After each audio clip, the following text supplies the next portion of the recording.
All right. All right. Hello, everyone. Welcome to another ecosystem session. It's the 19th of November, 2020. Today, you might remember a little while ago, we had the Stephen and Belinda looking at the value capture. And one of the things we identified during that is it'd be great to see a real example. So today we have Kathryn from Health Commons. Hi. Hey, Kathryn, as well as Stephen and Belinda, to talk us through what she's doing at Health Commons and give us an insight, although Stephen has told me that Kathryn has taken a lot of his work and made it better and applied it in ways he never would have expected. So we might not have a literal example of the value capture in action, but at least we've got a conceptual example that could also encourage us to bring someone else on to follow the steps exactly at another time and bring that to life. But Kathryn, great to have you and look forward to hearing what you're up to and seeing some of your work. Great, thank you. Thank you. Okay. So will you tell us a little bit about Health Commons and yourself? Well, it's been a very, very long time in the making. And it was way back in 2004 when I came up from my office and I saw that Stephen had sprawled everything across the kitchen table. And I'd actually work with patients with chronic disease, and they usually come to me as a last ditch attempt. And I had a huge wicked problem because they would walk into my office with a bag of products, seeing multiple practitioners, and then they would say to me, well, I don't know what's for what. You tell me what works. Okay, so what patients were trying to do was to improve their odds. And I didn't know what worked. There was no evidence out there. Nobody measured the evidence of alternative medicine because they used the excuse that, nobody's going to fund that, no interest in that. So a lot of my frustration was that that wasn't my job. My job was just to be able to give the patient a program, not to go through everything that they had. So when I came up to the house, I looked at the work that Steve was doing, and there was a very clear pathway. And I said to him, that is absolutely brilliant. It was his methodology for fixing wicked problems. So I said to him, can you give me 4 diagrams so that I can start to wrap my work around this and come out with a methodology with this logic that will fit anybody, any criteria, any disease condition, so that they can work out the value of any resource to their condition that will help them work out what will get me to where I want to go. So he did. And I worked with the model on my own. And I came back one day after about 2 years and I said, it's broken, it doesn't work. Nobody understands it. Logic's useless. So he came down and he looked at everything on the walls, took about 5 minutes, didn't say a word, and then said, yes. I said, can you fix it? He said, I don't know. He walked out of the room and I put that work that I'd done on the back shelf for about 2 years. And one day he came to me, he said, I fixed it. And he came up with the most elegant value template for my domain, and everything hinged on it. So that was the story. But way back then, I said to Steve that I wanted to actually build a record or a repository that was owned by the people, where we could start collecting the value of resources so that we could get crowdsourced data in order to prove what worked. And he said to me back then, at that time, he said, the technology isn't at the point where we can actually make sure that it's not corruptible or that it can't be stolen. Because one of the things was I wanted the people to own that. I wanted them to own their own data.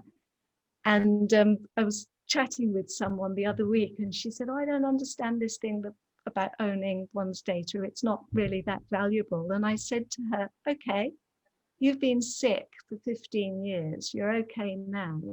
How much did it cost you to get well?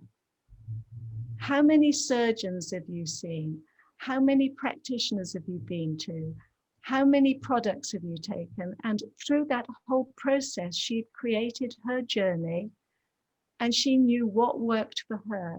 And I said, and how would it have been if someone had done the same journey as you before you did your journey with all that fear, if you'd been able to go and say, what did you do that worked for you?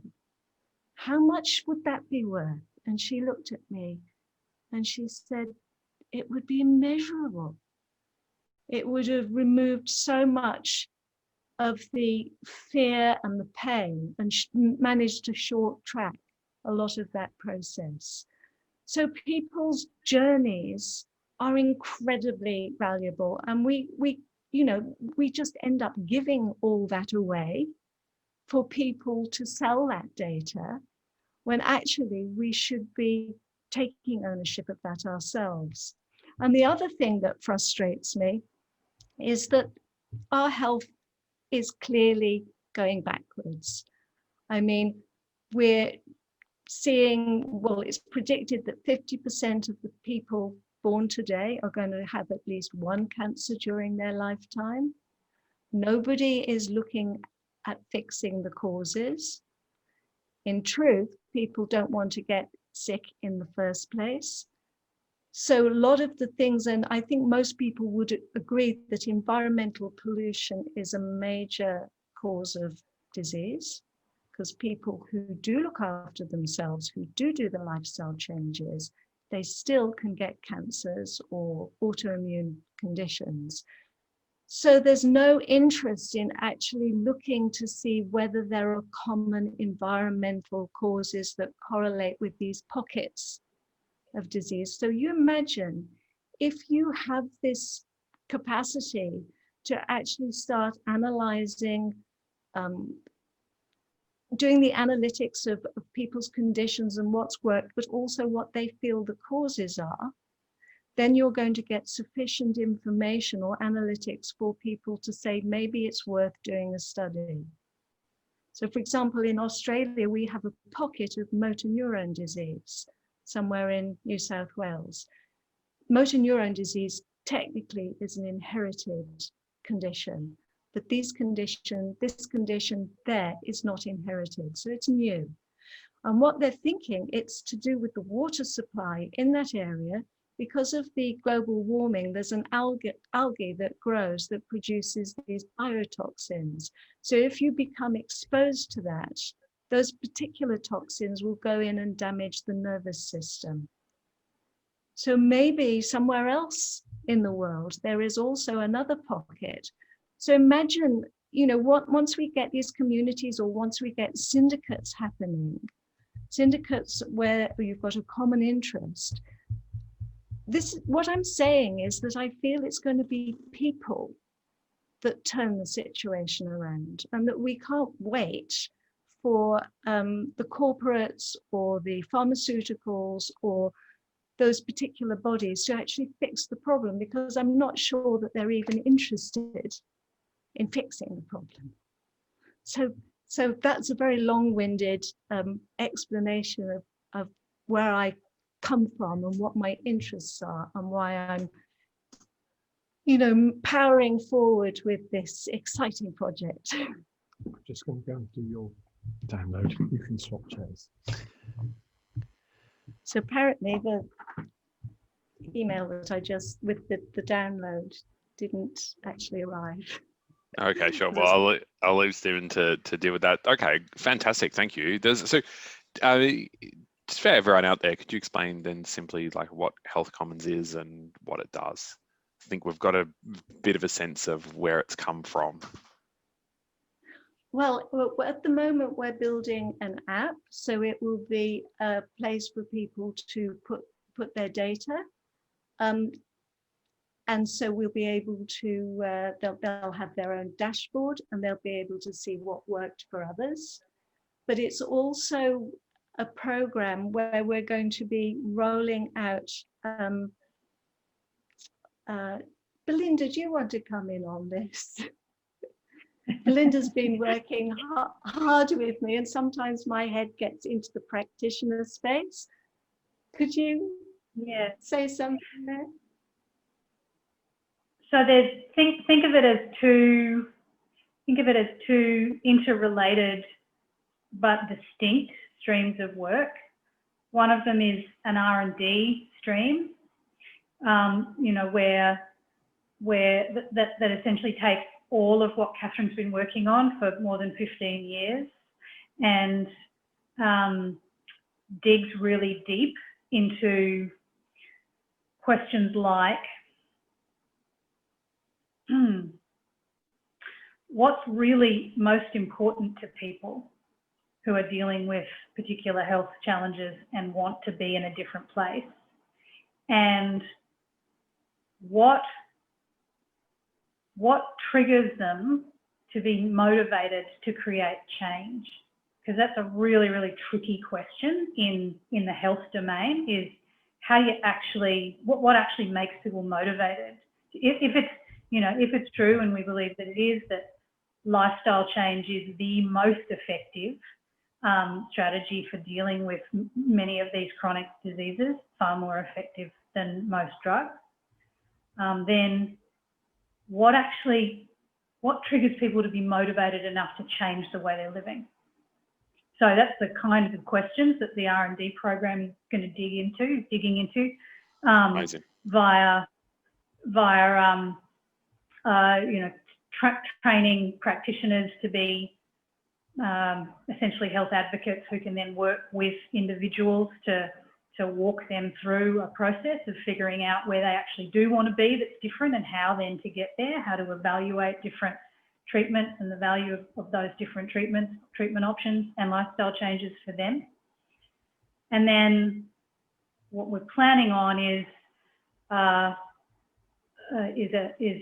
commercializing some of the results of that R&D. So coming up with, what we intend to be more mass market kind of products. So probably apps and training programs and this common data repository where people can store some of their de-identified data in a central repository and allow other people then to search on what has worked for other people who are like me. Yeah. Does that help to give some context around it, David? Yeah, that's fabulous. Thank you. Yeah, thank you. So if I summarize just for a second, so Kathryn, you've had decades of experience at working with people who are struggling with chronic conditions, and then how you're supporting them is to really be using, like, you want to be able to support them in a way where you have validated and verified what works, or a methodology for them to discover what works for them, rather than leaving them in this place of kind of like, look, I've got all these different perspectives and opinions and I need to choose something. Right? And so you want to be able to support them with a methodology and also a process for them to be able to validate this themselves. Yes, you should ask them. That's absolutely right, David. Can you see the screen? We did share our screen. I sure can see your screen. Yep. Right. Yep. So basically, this is one of the snapshots of the app.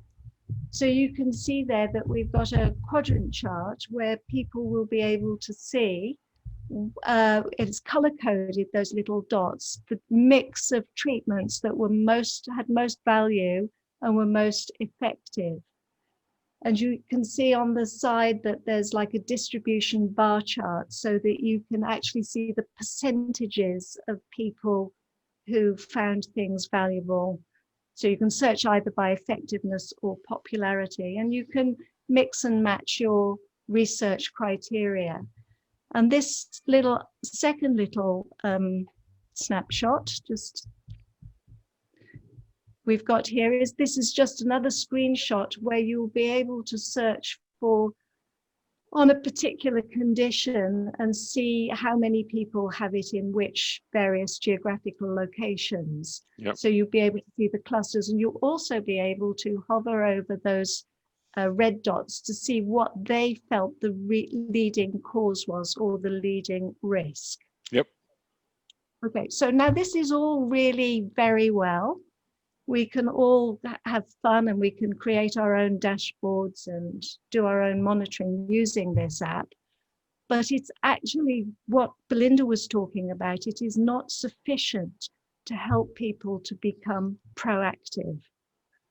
All right, because we can all spend hours on the internet looking at stuff, but actually when it comes down to making change, making lifestyle change that's going to have a significant impact, unless we have meaning in the journey, then we won't necessarily have that willingness to make those changes. So the work that I've been doing in Logan over the past, well, probably it's been 3 years, with different groups, we've been taking them on a journey, which is actually to make them really smart patients.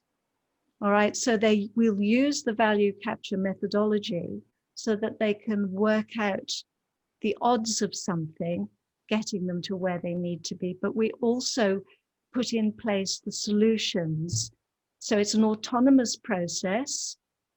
Everybody, what we're doing is we're pulling out the experience. So we're measuring the experience, and then we are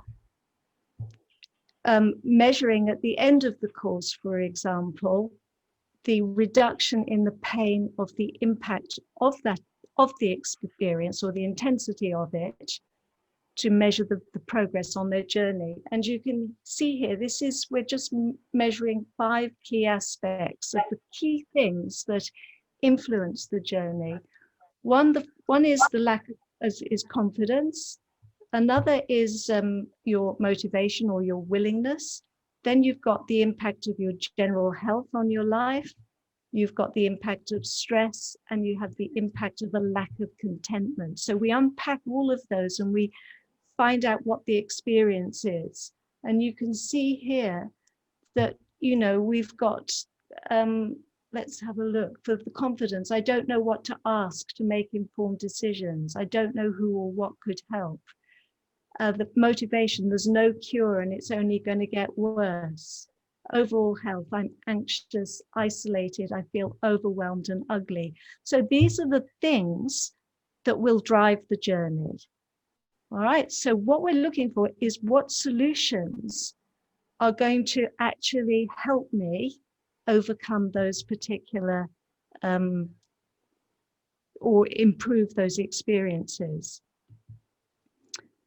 What we also did is we uncovered the barriers. So a lot of people will have certain things like their circumstances, affordability and accessibility won't, they won't be able to afford certain treatments or get what they need. But what we found was that it was oneself that was one's own worst enemy.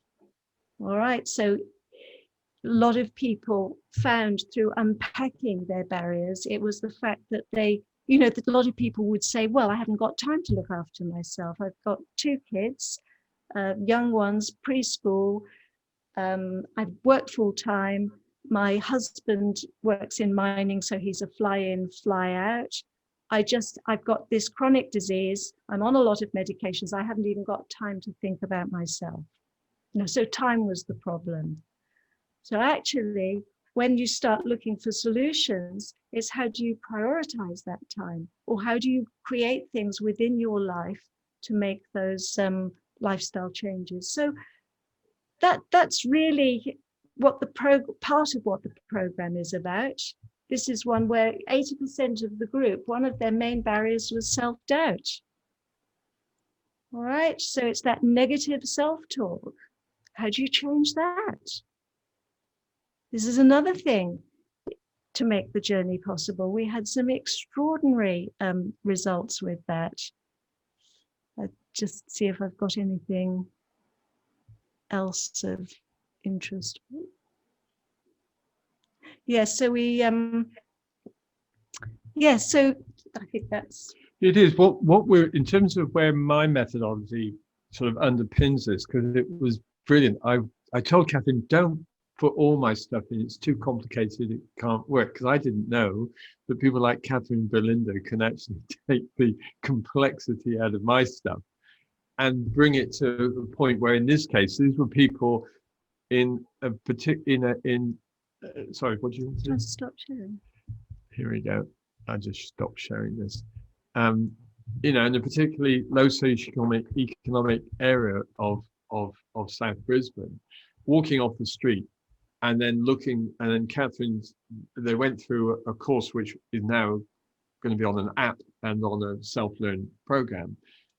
And then so it was monitoring what the impact would be on individuals, learning how to self-manage, and then me look at and then what the benefits of any resource or combination of resource. So it's basically, we didn't call it the clinical trial because we weren't measuring the clinical efficacy, you know, on someone's condition, but we were monitoring, for example, if they were the whole combination of what they took in terms of whether it would get them to where they wanted to be, either in a short or long term. And of course, and then validate that through monitoring. Can I just say Yeah. something? What was so interesting about the work that we did was that when we talk about resources or treatments that people did, we also include their circumstances. So who helped them, what charities might have helped them, what books might have helped them, you know, personal development. So we're capturing anything that helped the person deal with their things that were stopping them or inhibiting them. And do you know what we found was had the most value? You know, in that last session when they all walked in and they all looked so strong compared with the first session that they came. And I looked at them and I said, how much did it cost for you to get to where you are? And they looked at me like, duh. And I said, well, how much did it cost? And they said, nothing. And I said, well, what was it? And do you know what the thing that had the most value? It was kindness. They actually, through asking for the support that they needed in order to make their journey possible and receiving that, they were able to do the journey. So kindness, and what we found is that people who were in an environment that didn't support that, they didn't do well. So it was an amazing realization for me doing that grounded research and capturing all the statements to actually see that without kindness, probably nothing ever happens. Oh, what's interesting there is that Kathryn had a conversation with Art in the Sunshine Coast when he was over here in Australia about this project and putting it into a Holochain environment.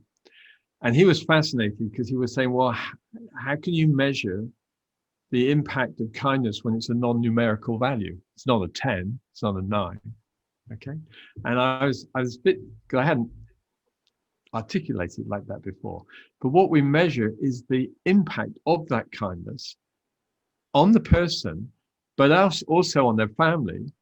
And then further out, I can measure on their productivity at work. I can show what that impact is on the economy. And the work that Belinda and myself are looking at, we can show that on the health system.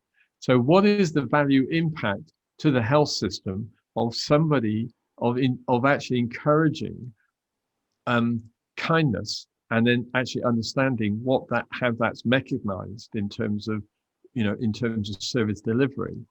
We can put that on a spreadsheet and then show that as a financial, show that as time saving, show that as how many beds no longer need requirements, because some of the initially, very often people, their costs go up because people realize they need more treatment, they need to do things, but then you get this dive back down. So in the case of when Kathryn was presenting this to the Department of Health, one of the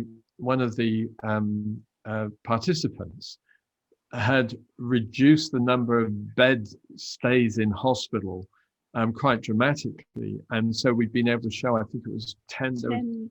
Yeah, so they were projected, they should have, in that period of time, had 10 admissions and readmissions into hospital, because that's the track history of, and that's what frequent flyers do. And of course, at 10 grand a night, we were able to show 10 by 10. Whoops, my camera's not working right. They were able to show that, I think the camera thought it was too good to be true. Yeah, yeah. So you should have seen the face on the other. The camera says he's lying. Yeah, that's a lying machine. And that's what Cameron's face was like. It was like, are you kidding me? And you've just paid for the program, you know. And you know, this lady who actually, she had like 10 hospital visits in the 3 months before the program and 1 during the program. And one of her solutions, because she had multiple practitioners or specialists on her team, but none were talking to each other. And she felt that her medications weren't the best. So she felt it wasn't being managed. So one of her solutions was to get her pharmacist on side. That was a solution. So she got this conversation going with her pharmacist. That brought the doctor in. The doctor said, you know what, I'm going to take control of this. I'm going to manage it better for you. And she got what she needed. And also because she'd put in place some lifestyle change, that was probably one of the biggest impacts on her not having to be hospitalized so many times.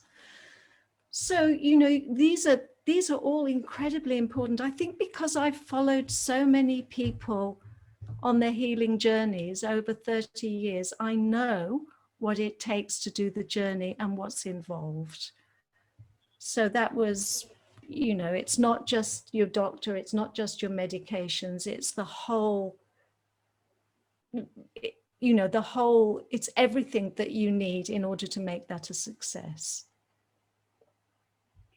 Yeah, there's one thing that I just want to tease out and make explicit, David, and that is Stephen and Kathryn have talked about kindness, and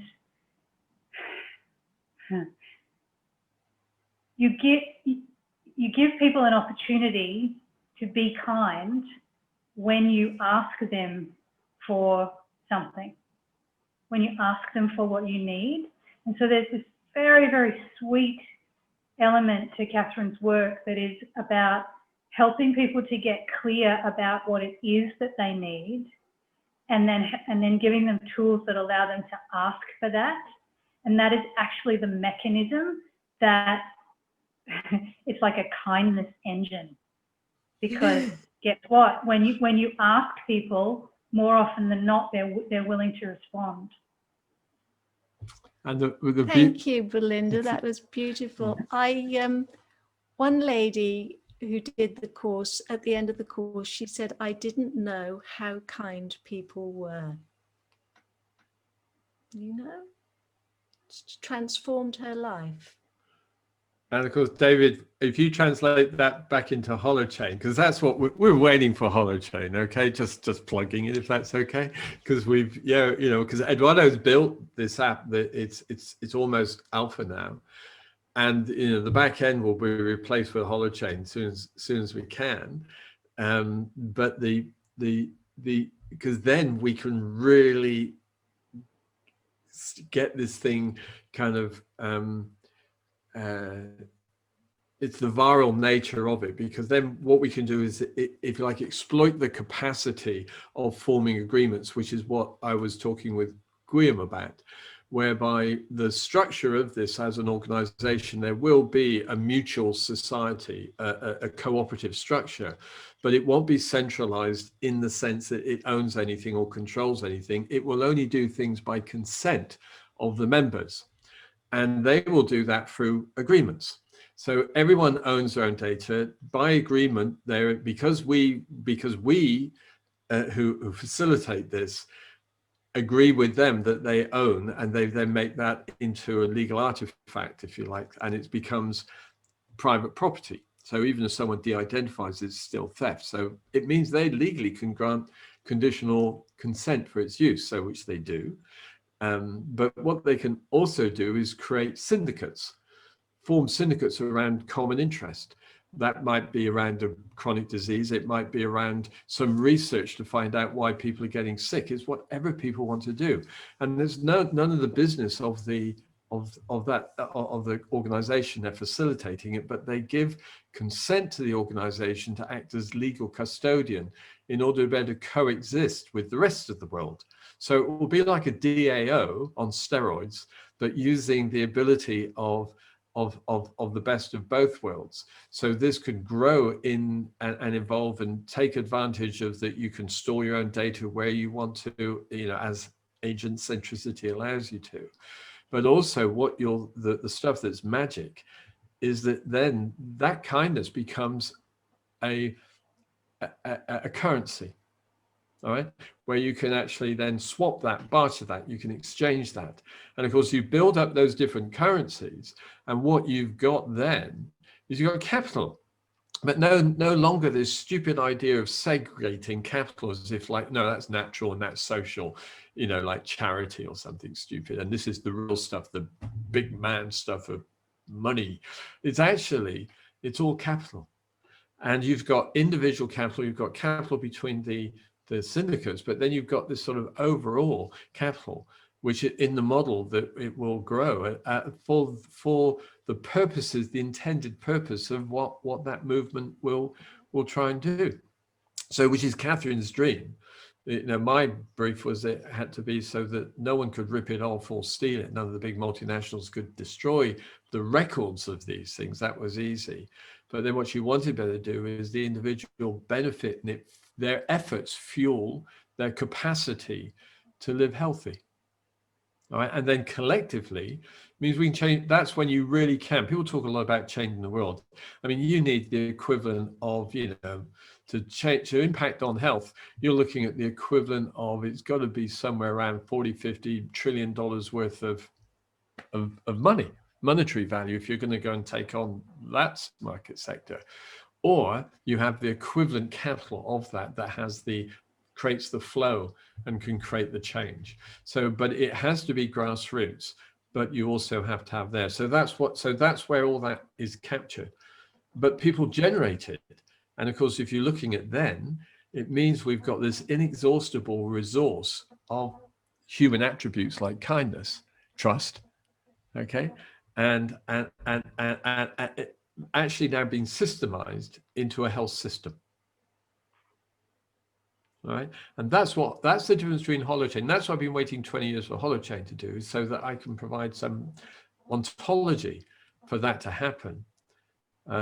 Pretty useless on its own if it's underpinning Kathryn, and then with Belinda working with Kathryn, they can then start to actually work out, well, how do you articulate that? How do you actually, what's the program of work to get that kind of mass adoption? What kind of do you need in terms of apps or other supporting tools, building community capacity, people being able to support each other, advocates and so on. And to our surprise, the health system has taken a keen interest here, primarily because anyone who does this will stay away from their doors. Now that won't work in America because you want them through the door, but in a public health system, you really want them to stay away. Okay. So let me just, thank you so much, guys. For a second, let me just see if I can catch myself up.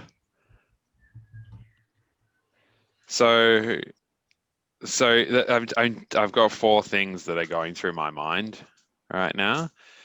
So at an individual level,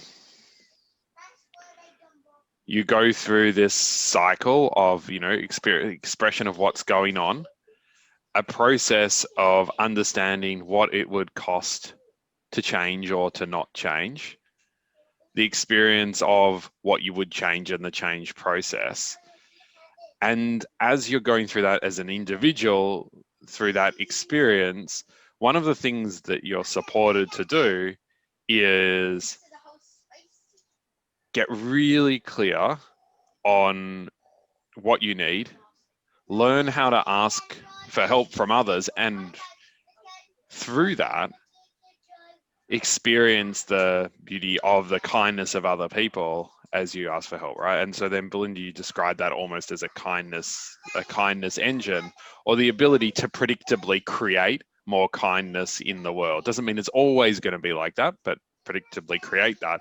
So as that's happening, then we're also creating I guess a container, but a support network around other people's journeys. So people who've walked that path before, so that it can reduce the fear and make this an even more supported experience for somebody. And then as you're going through that individual process, by looking at the way we can create agreements, form cooperatives or syndicates and work together, we're using legal and other structures to turn this kindness engine and support experience, as well as individual healing journey, into a system itself.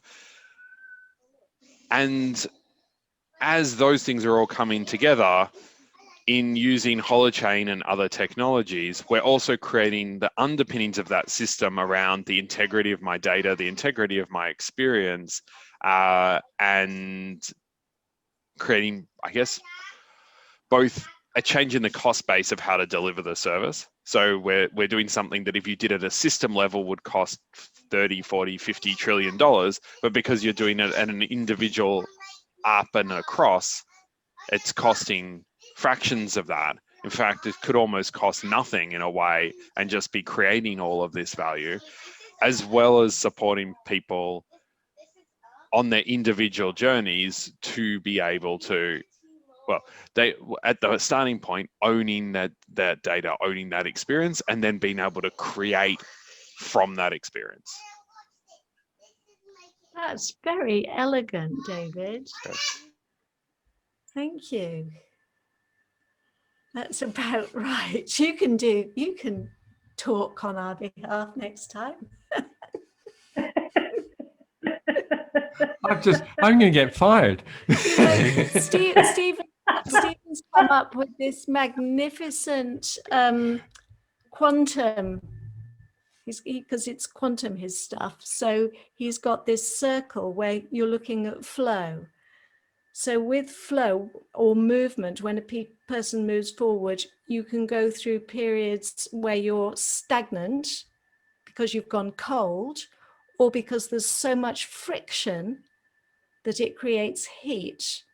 And what you see in the people that like in any group, you'll get people who say, well, I've tried everything and nothing works, so what's the point? So they're cold.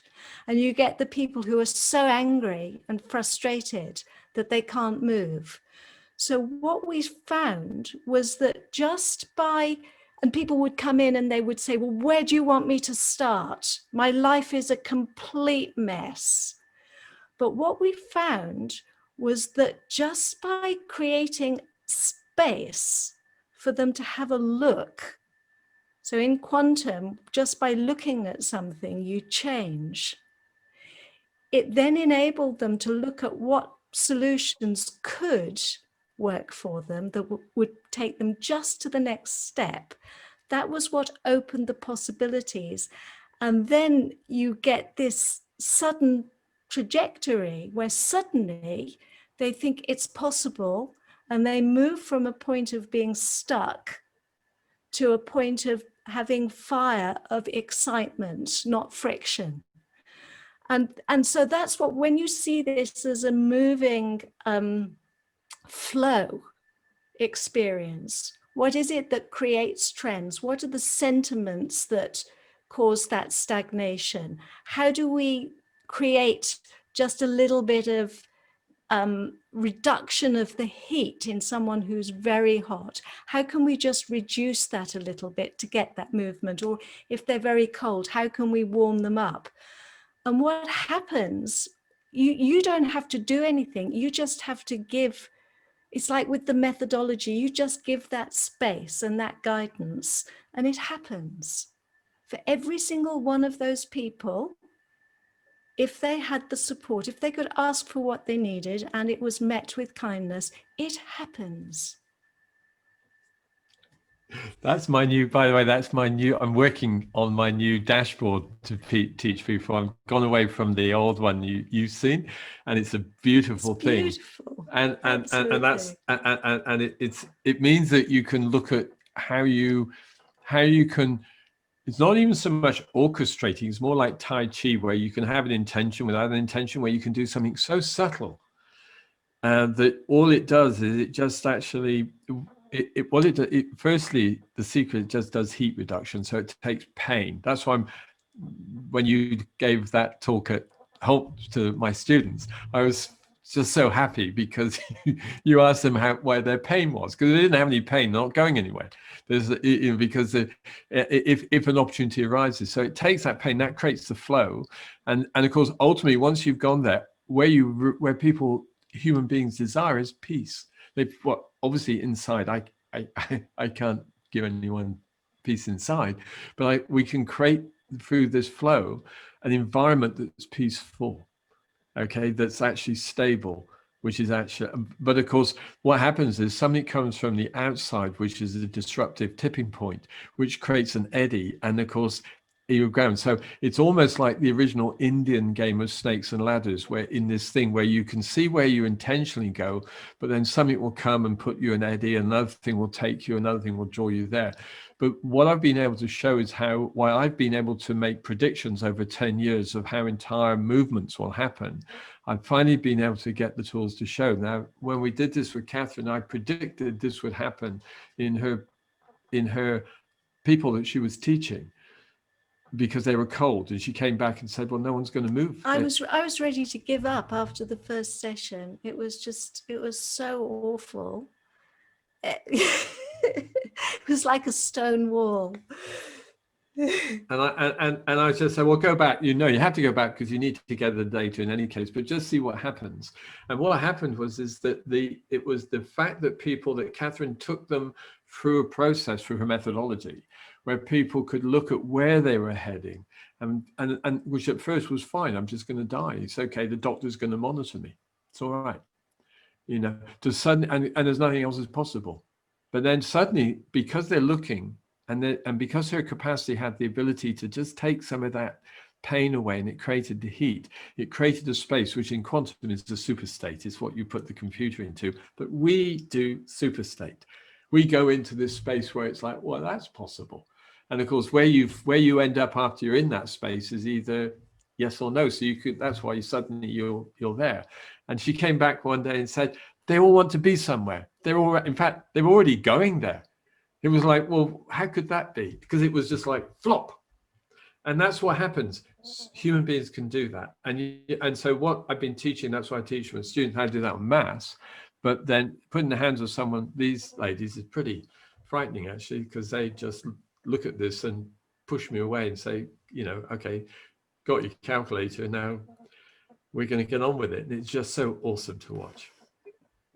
So David, that was beautiful, but add that into it. And that's why it's not just you don't need the money, you get that currency flowing, and you are quite correct. Okay, that makes total sense. I'm going to need to ask you if I can borrow a little bit of that, guys, for my business course.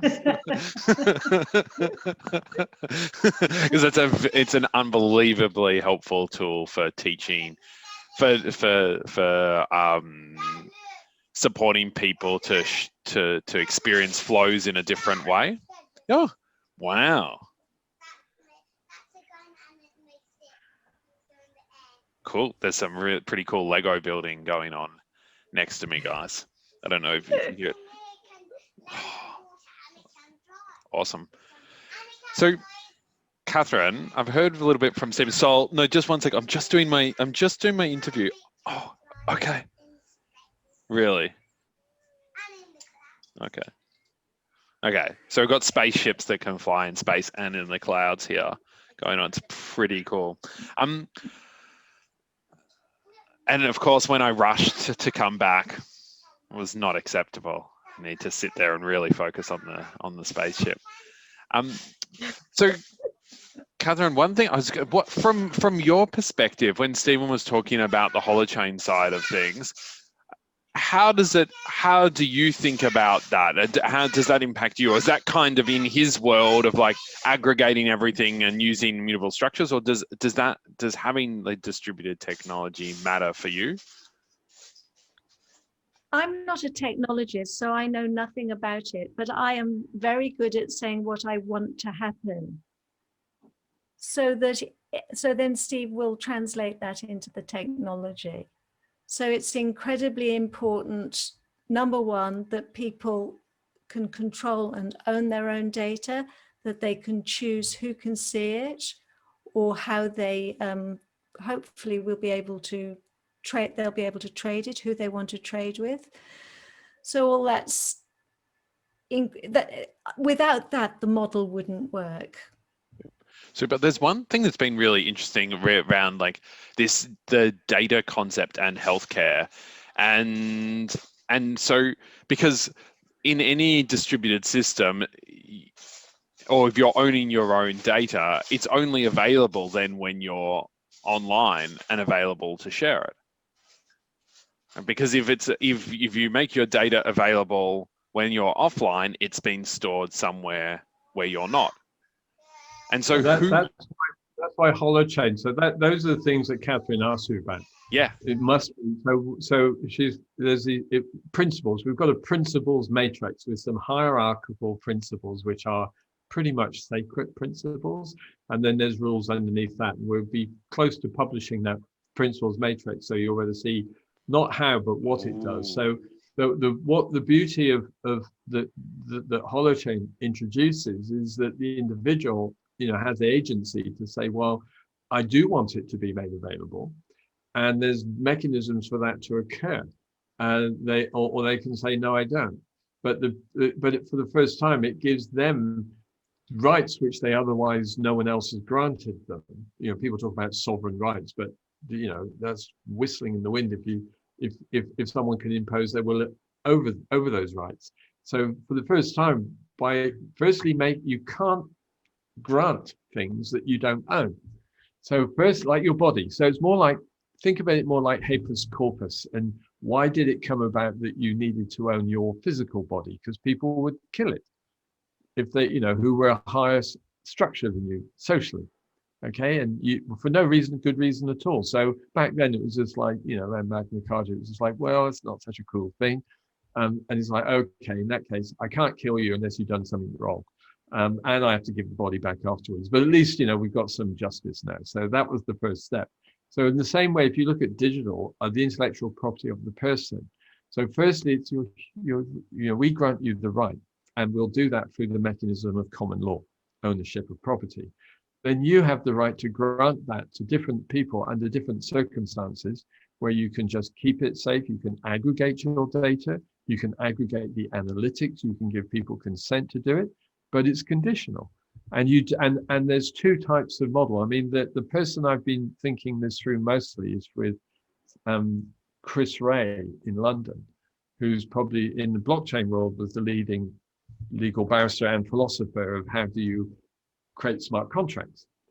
And so we've been talking and interacting for some time, and it was great. I keep coming back to the conversation with 𝐜𝐤𝐬, because there's two parts of these agreements. One is the legalistic stuff, because it's no good. I get fed up with technologists saying that code is law, where if you live in a country under a sovereign, the law is the law, and you have to abide by it. So, but you can write code which is consistent with the law. But in our model, the tribal law between those different individuals, be that one-to-one or whether it's through those syndicates, we call that they're tribal or cultural, and we call that LORE. LORE supersedes but not violate law. So it's not an argument, as people get into, centralized versus decentralized. That's the technology. It's to do with hierarchical and sacred. Okay, so for example, I can enter into agreement with you that I will share my data with you and you share mine, but I can't write an agreement that says, and if you don't, I can kill you, because you've agreed I can. Because there's a hierarchical law which says no, you can't do that, thankfully. All right, so what we're doing is what we'll be constructing is the framework for an agreement maker, so people can make agreements but without violating their human rights or legal laws, but allowing people, which is pretty much how Anglo-Saxon governance worked prior to in England, before, in terms of their communal law. And the most important thing is witnessing, because the more witnesses you have to agreements, the less likely you have of people, bad actors, saying no, something didn't happen. Okay, and it also means that you start rebuilding these threads that bind communities together, that keep us in some sense of order, but in the way that the natural order of things, if you like. So that's where most of that work's heading, and that means then that of course you can, because for the first time, it means that we sort of can shift back to natural orders of things, as opposed to a technocrat deciding, like in blockchain, because Kathryn met with Joe Lubin and others looking at Ethereum. And the problem there was that it's just somebody decides at a very high level how everything's got to work, and it all's got to work in unison. And which is fine if you're trying to build a perfect system which excludes humans, humanity, trust, and everything else. We're trying to build, to work towards where we embrace things like trust and see it as an asset, not something which is frightened of because it appears fuzzy, because you can't get absolute about it. Okay, so that's what, and that to me was the crux of when I met with Arthur. I fell in love with his vision and Holochain, because I could deliver to Kathryn what she'd been wanting for 18 years. Got it. That makes total sense. And Kathryn, you would immediately know, just like, so I was really worried that your relationship was going to fall apart in 2003 when Stephen came back to you. You said it didn't work, because if his methodology didn't work, then, and his methodology is him, then does that mean that he doesn't work? I was really concerned that I guess that wasn't the ending to the story. I was just holding my breath. But I guess in that same way, I was pretty pissed with him. All right. And I never expected him to come back. So 2 years later, out of the blue, he said, "Here's your picture." I didn't know that I'd upset her, because I'm, a typical sensitive male, and because I was just thinking about it, and I thought, bugger, it's broken. So I was so gone. I was in this phase when I walked out the room, hardly where I was, not realizing the impact I'd left on Kathryn. And it was only some years later that she'd actually explained to me how close to death I'd come. He didn't know the impact because I don't go off and sulk. I mean, I would have thought the sign was pretty clear. It doesn't work. Well, I was busy fixing it, and I did. So he's squirming. It's all right. Is there any other subject you're interested in, by the way? Serious body language going on. Ouch. Well, I guess on the other side, then, when we're talking about, I guess why I was trying to put the threads together, only a tiny apology there, because as you say, that the pain is the thing that creates the movement, is that when you're saying you trust Stephen, if you say, like, this is what this system needs to do, and then he comes back and says this can do it, then you can trust that in that way, because you've gone through that experience many times where he said this can do it, and you will say no, it doesn't work if it doesn't work. I'm going to qualify. Sorry, go ahead. No, I do absolutely trust Stephen, because he has a capacity to actually factor in lots of moving parts. So he will often factor in things that I haven't thought about. And that becomes very apparent when I get to understand things and I say, oh my God, is this going to happen? He'll say, no, that's already factored in. What Yeah. I did, the reason why because the methodology I have isn't my invention. Luckily, the methodology works because I'm observing a methodology which actually, whatever you want to call it, okay? It's just like the way stuff works, right down to the core. What I have kind of invented is an interpretation so I can teach others and embed it into algorithms, okay? And that's where there was a fault in it. And there was a fault because I explicitly said to Kathryn, whatever you do not mix together the simple, have a quick look, which is say what I teach at Holt, look at a single instance and look at the whole thing in terms of someone's life. Don't try and pull those together. It just can't work. And of course she did. And it kind of worked, and I couldn't work out how did it because when I'm doing it, the possibilities of probability of something happening in over 10 years are 10 to the power of whatever. It's just like you melt. You need quantum computing to work out the probability of chance of things working, and it's through patterns I do it in my head. But she did. And the reason she got away with it was because she already knew the answers to almost every case. So where would someone want to end up in their life? She knew it was only 4 ways from a clinical point of view. She knew it was remission, Yeah, so it's a really clever thing where you can set your reference points, like on any journey. I love this. You can set your reference points for where you want to end up. Yeah. You've got your reference points for your starting point, because that's what we've unpacked.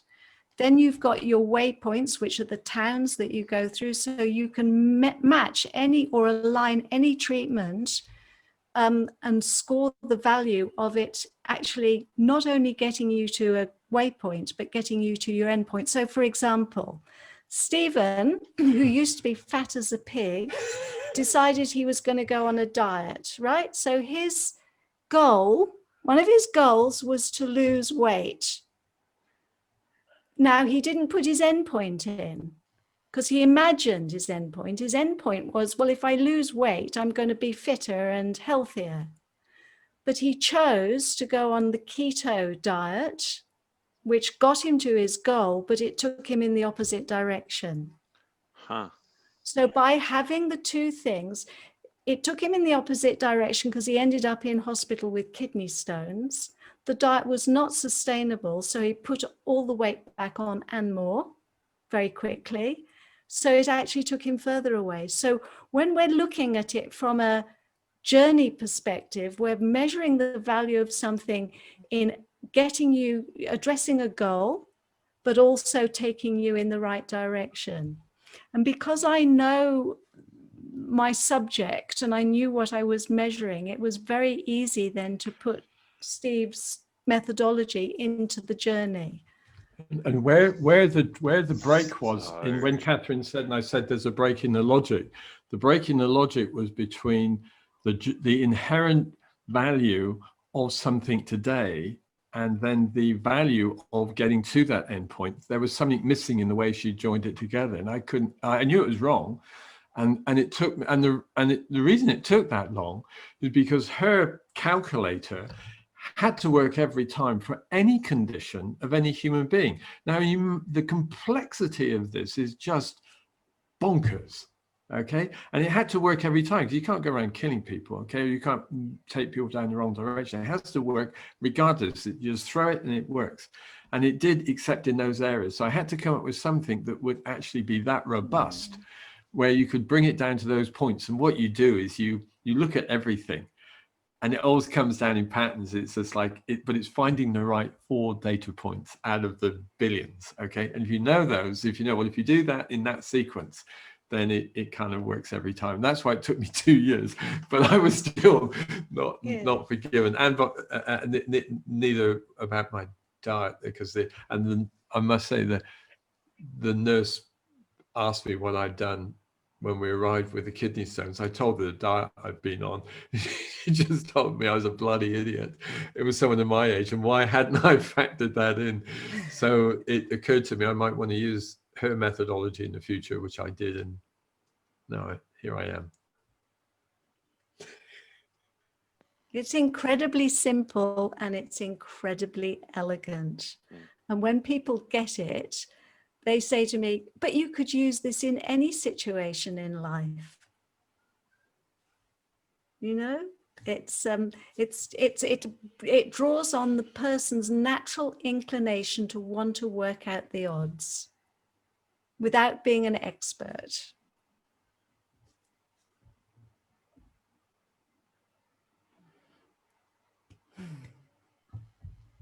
I think that's a beautiful place to leave it.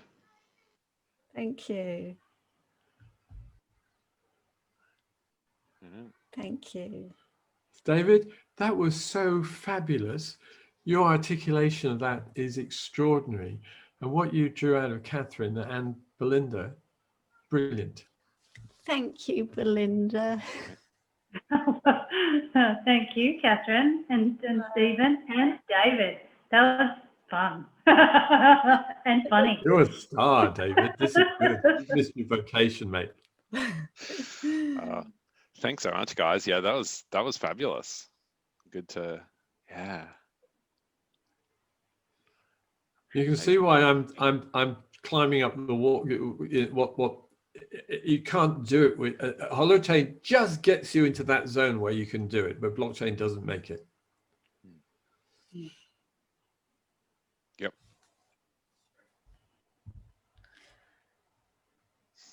And it's the agreements. That's the secret to it. It's the ability that you're able to do that both, and that's how you can coexist. It's very easy to make agreements that, you know, that no one knows, but to be able to coexist with other things, and that's where a lot of the effort's going to be. We can't really do that in the app. I mean, the alpha app that's coming down has got the front end, it's got the database, it's got the logic engine because it's a BI tool, and we can put blockchain on there to sort of satisfy some of the immediate and pressing needs of someone being able to put their data, or there's a layer which will be available as a legal commons for the people, by the people, created by the people. But it's only when we can really get into the kind of complexity of human interrelationships and agreements and consenting agreements, which are fluid, and this thing is that's what's going to really fly, and the ability to then negotiate how to use those currencies that you've generated for your own good and the common good. All right, so that's why I'm a fanatic of getting it going.